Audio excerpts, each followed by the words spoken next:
மூத்த பத்திரிகையாளர் திரு ஜீவசகாப்தன் இணைந்திருக்கிறார். திரு ஜீவசகாப்தன், காங்கிரஸ் ஒரு முக்கிய முடிவை அறிவிக்க போகிறது அப்படின்றாங்க.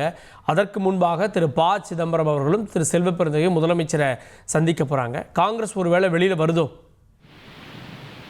காங்கிரஸ் வெளியே வராது. காங்கிரஸ் ரெண்டா உடையும். காங்கிரஸ் வெளியே வராது. ஏன்னா காங்கிரஸ்ல விஷயம் தெரிந்த ஆட்கள் இருக்கிறாங்க. காங்கிரஸ்ல பாரம்பரியமான அரசியல்வாதிகள் இருக்கிறாங்க, மிகப்பெரிய பணக்காரர்கள் இருக்கிறாங்க, லாபியிஸ்ட் இருக்கிறாங்க, தேர்தல் வியூகம் தெரிந்தவர்கள் இருக்கிறாங்க.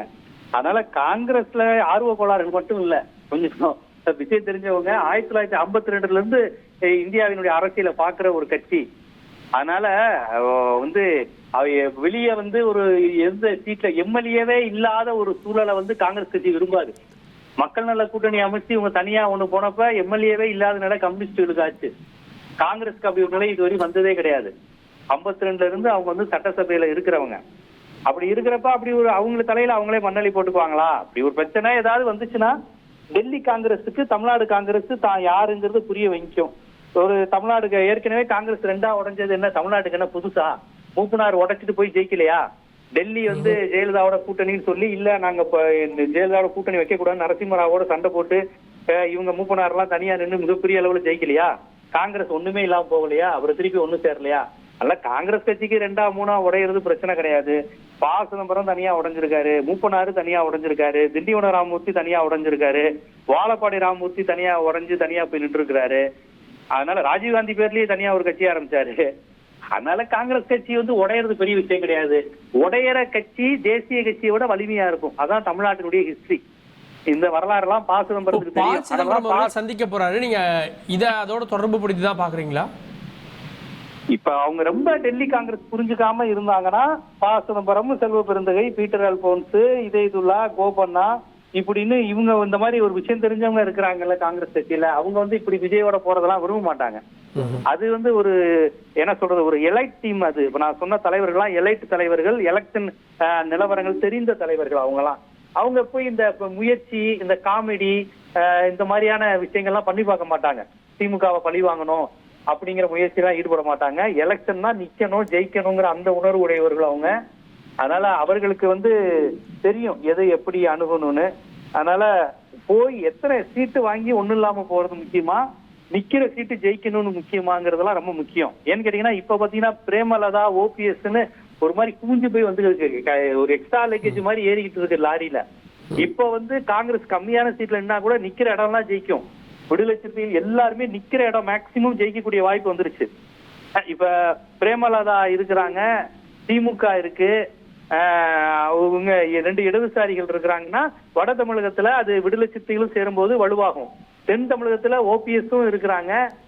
உங்களுக்கு சாத்தூர், விருதுநகர் போன்ற பகுதியில டிடிவி தினகரன் பிரிஞ்சு வந்த மாணிக்கராஜா போன்றவர்களும் இருக்கிறாங்க.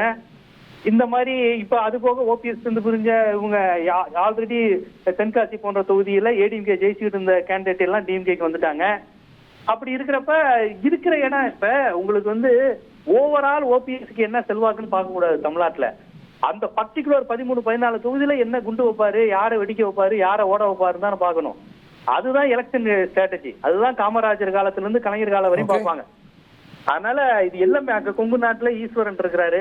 அந்தந்த பகுதி ஆட்களை ஜெயிக்க வச்சா போதுங்க. உங்களுக்கு அந்தந்த பகுதி ஆட்களை ஜெயிக்க வைக்கிறது தானே முக்கியம். ஏன் திமுகவுக்கும் அதிமுகவுக்கும் கொங்கு நாடு ஈஸ்வரனும், பன்ருட்டி வேல்முருகனும், மூவேந்தர் முன்னேற்ற கழகமும், வாண்டையாரும் தேவைப்படுறாங்க? வாண்டையாரை வச்சு சென்னையில ஜெயிக்க போறாங்க? தஞ்சாவூர், கும்பகோணம், திருத்துறைப்பூண்டியில ஜெயிக்கணும். மூவேந்தர் முன்னேற்ற கழகத்தை வச்சு திருச்சியிலையும் அருப்புக்கோட்டையிலையும் ஒரு 500-800 ஓட்டுல தோக்குறதா இருந்தா ஜெயிக்க வைக்கணும். இந்த மாதிரியான விஷயங்கள் தெரியாமலே கலைஞர், ஜெயலலிதா இந்த மாதிரி சின்ன சின்ன கட்சிகளை சேர்த்துக்கிட்டாங்க.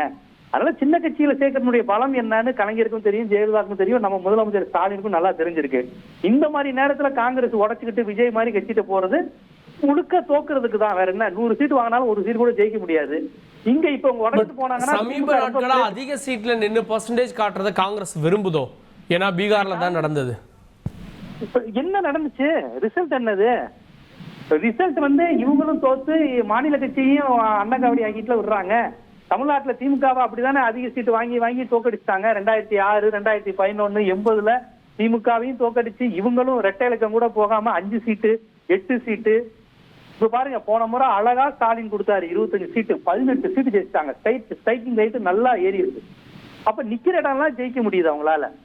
அப்ப இந்த மாதிரியான ஒரு சூழல் நான் கேட்கறேன், தனிச்சு நின்னாங்களே கன்னியாகுமரியில மட்டுமா ஜெயிக்க முடிஞ்சா 2014 காங்கிரஸ்? தனிச்சு நின்னு கன்னியாகுமரியில தானே உங்க கோட்டை, அங்க கூட ஜெயிக்க முடியல, சிவகங்கையில மட்டும் ஜெயிக்க முடிஞ்சா? அப்ப யதார்த்தத்தை தெரிஞ்சுக்கணும். திமுகங்கிறது திமுக மட்டும் இல்ல, விடுதலை சிறுத்தைகள், 2 இடதுசாரிகள், இப்ப ஓபிஎஸ் ஆதரவு, இப்ப தேனி கம்பம் போடி சைடு காங்கிரஸ் நின்றுச்சுன்னா ஓபிஎஸ் ஓட்டு விழும், பிரேமலதா ஓட்டு விழும், திமுக இதெல்லாம் கொஞ்சம் கூடுதல் பலம்ல. இப்ப ஒரு 2000 ஓட்டுல இருந்து 3000 ஓட்டு கூட விழுந்தா கூட லாபம் தானே இன்னைக்கு இருக்க சூழலுக்கு. அதை விட்டுட்டு நீங்க புதுசா ஒரு கட்சிக்கு போய் அதை நாங்க வலுப்படுத்த போறோம்னா அந்த கெமிஸ்ட்ரி எப்படி ஒர்க் அவுட் ஆகும்னே இது வரையும் கிடையாது, ப்ரூவன் கிடையாது. 1,26,00,000 மனங்களை வென்ற தந்தை டிவி யூடியூப் சேனல், தவிர்க்க முடியாத தம்ப்நெயில்ஸ், கலக்கலான கான்டென்ட்ஸ். நீங்களும் இந்த குடும்பத்தில் இணைய இப்பவே சப்ஸ்கிரைப் பண்ணுங்க. அசுரபலம் கொண்ட எங்கள் டிஜிட்டல் கரங்களில் உங்கள் விளம்பரங்களை சேர்க்க வாட்ஸ்அப் பண்ணுங்க. 8939888378. Email advttv@dttv.in.